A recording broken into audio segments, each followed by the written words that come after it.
The first offering tonight would be sure to make Ed, and Eddie salivate. It's the 70s Explorer Jawbuster for $3,100. They basically took one of those white Explorers, gave it the white plastics, a pearloid pickguard, the HP-style UFO knobs, but then did a whole bunch of splatter paint on it to give it kind of a slightly green hue with a little bit of black and green thrown in there just for good measure. But not only did you get that paint scheme on the front, you also get it on the back, the sides, the neck. It's a real shame they didn't do this on a model that has a comfort cut on the back, and then they Zoot Suitify it to show us its tasty interior. That's one way you can look at the Zoot Suit series. The other way, it's an avocado in the middle. There's also an 80s designer series Explorer that kind of reminds me of this. It's not this exact one, I couldn't find it, but it has like 3 different color squiggles, and I wonder if that's what they were actually going for. It was certainly a rather crazy time in the Flying V and Explorer world. But back to our main feature anyways, here we can see the up-close look at the paint job. So it is black, kind of a lime greenish yellow, and a darker green. That actually looks pretty good up close. But I kind of wish the dots were actually bigger, so it just looks like a giant one rather than just looking at a bunch of small ones from far away. But no crazy matching headstock or anything. But they loaded that one with burst bucker pickups. Welcome back, Troglodytes, to your daily dose of guitar information, the Trogly's Guitar Show. Let's see what else the mod collection and demo shop has in store for us. Not quite as tasty, but still interesting, a dark sparkling burgundy 58 reissue. Man, that is the darkest sparkling burgundy I've ever seen. It's blended in some elements of the oxblood finish, or maybe it really is just the black plastics and uncovered pickups that really transform the look of this. Because for a 58, the headstock looks relatively correct outside of our truss rod cover. And then the back is an aniline dyed red. It's got some interesting wood grain on the back of that one, but for whatever reason, it kind of reminds me of Gibson USA production. But cherry red back with a kind of sparkly top. And those are custom bucker pickups. But I like the name of this one, Freedom Sparkle. As far as these non-reverse Thunderbird bases go, yep, this is probably my favorite one I've seen. It's a nice blue sparkle. You can still just barely make out your Thunderbird there. But are you guys seeing this? I missed it on launch day. I just thought they were having a fun patriotic name for no particular reason. But the pickups, that's not reflecting. It looks like they actually did some sort of a printing onto them to have like a flag. So you get your stars and blue up here and then your red and white stripes. That's actually pretty cool. And here I was just excited to have a matching headstock on top of everything. But they did not skimp out. They did the exact same treatment to the back as far as our blue finish. That's definitely an interesting re-stamped serial number. But now check this out, a 59 reissue in Saffron Sunstripe.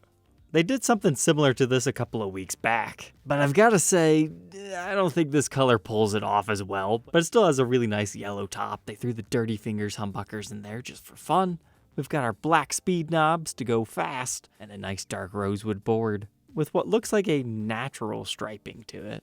But speaking of natural, you've got a naked headstock, an extra bold DS196 serial, with what looks like a really nice smooth satin finish dark back. Yes indeed, we can confirm. That's not too bad of a weight for one of those. But now it's time to get chilly with the Lake Freeze Perimeter Access Custom. Here's what 4800 could get you. A see-through top access custom that has some pretty interesting wood grain. Really straight on the left side, the right side has the ringy wood grain to it. It's all gilded out with your golden Floyd rose and matching knobs, but you've got the uncovered pickups this time. Still with the golden treatment to the pole pieces and the screws, but they've ditched the poker chip. Left you with your ebony board and mother of pearl inlay. A regular headstock, regular as far as an access custom goes. But our back is interesting. It looks like kind of an open pore satin finish, but it's a dark red color. That's a big contrast against our straight up blue top. That's a real interesting look for this style finish with the comfort cut on the back, the heel swoop, the apex head carve. It's always strange seeing those things without the Gibson custom logo right under them. But hey, we did it! Yahoo! We made it to the 200 digits. And that one's a fun repeater, DS0202. And now we've got one for SpongeBob, a deep kelp shake satin on a 57 reissue custom. So what's cool about that is you can actually see the mahogany wood grain underneath your top. But a straight up satin finished one of those in a dark green? Okay. Certainly a unique look. But besides changing out your knobs, everything else seems about the same. But that's really piercing white binding. That's what's different. The 57s get the tinted lacquer usually. But cool, we still get the waffle back tuners. And I'm not sure if it's reflecting or if they did a light green overcoat to the logos, but something looks a little bit different there. But they did all the complementary treatments to the back as well. And wow, sub 8 pounds for a solid mahogany-bodied guitar. That's a good one. But now we had a little bit of fun with an Epiphone USA Casino in Gold Moonlight Mist at 31. Not only did they have fun with the finish, but it looks like they threw one of those Epiphone-style vibratos on it. You don't find that stock on these at this particular point in time, but it's missing that wooden E-plate. But even though it's a pumpkinly spooky guitar, you can still see the maple wood grain underneath it. So a slightly transparent finish, with a pearl inlaid headstock.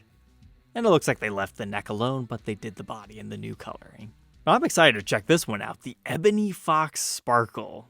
Vintage Silver Fox is one of the coolest finishes ever, so how did they pull this off?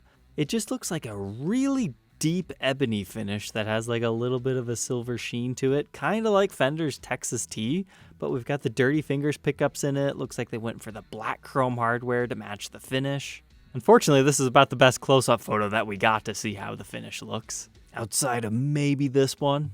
But our headstock was also blacked out with a new truss rod cover and tuner tips. You also get the black chrome tuners. But now let's see what the UK's up to. We can start things off with 70s Flying V Banana Taffy. Unlike most normal people, I think the banana Laffy Taffies are the best ones. Well, outside of this glorious thing that was discontinued. Bring back the choking hazards. But even I don't really care for this one that much. Although I do appreciate where they're coming from. The pickup rings just don't quite match with the coloring that they have with the body. And they have the golden reflectors on it. But I will admit, the headstock does look pretty tasty. And it looks a lot better from the back, completely uniform like that. Perhaps a frosted white pickup cover and getting rid of the pickup rings, because you don't really need it on this model necessarily, and putting white knobs on would help this.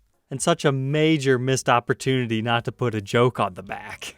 But they also had a Cyber Grape 335. It's a nice dark metallic color with their numberless ambered over knobs, uncovered pickups again, listed as the 70s tribute set. But they gave you the ever so cool purple headstock, and wow, they did that really well. It almost seems radiant, glowing, vibrant, and neon. And I think it's the truss rod cover that helps it pop like that. But that one would make BB proud. They even redid the finish on the neck. But lastly, Sour Apple Iomi's in disguise. 2 weeks in a row, these things have been transforming. We've got double the pickup rings for double the fun. That's a little bit ridiculous. I can appreciate it. So you got your mini humbuckers, the pole pieceless versions. Then you got your pickup surrounds around your surrounds. And then you get your pigtail wrap tail. And then your new alien green finish with your golden knobs omitting the other pick guards outside of your tenon cover and your poker chip. The kind of rosy board works well with this. Ah, okay. It does have a matching headstock. It's just very dark, but it is a super dark green. And its back is completely matching. But what did the demo shop have in store for us? Well, there was this Les Paul Modern figured for $24. I thought I'd share because, honestly, that's one of the better tops I've seen on one of those. It's nice and uniform. You got some wood grain underneath. Not too bad if you were in the market for that particular color. This J35 30s faded might not look like much at first, but for $1,900 when you get to the back, that's not too shabby. This Les Paul Standard might surprise you that it's actually oxblood. Such a dark finish, but they gave it gold hardware to help it kind of pop and be boisterous. And to add to the hidden red nature of this, it does have a new tortoiseshell colored pickguard. And then you get your nice natural back and sides. But here's my biggest question. Why is this in the demo shop? It's an aged guitar. Why does any of this aging actually matter? Because people expect an aged guitar to have dents and dings on the back and the top. I would imagine it's this one.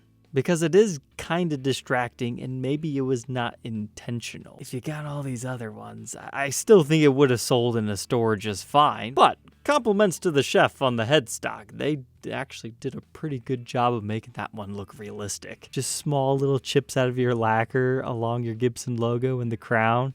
And a little bit of edge wear. They're getting pretty good at that stuff. This J45 and Honeyburst. just seemed weirdly appropriate for our fall season here. But check out this 345 in wine red. The cream plastics just absolutely transform the vibe of this, but it's always the 3-ply binding on these that just looks so good. But if we brighten it up a bit, you can actually see some of the interesting maple wood grain. It's very wavy here. It's a bit spooky.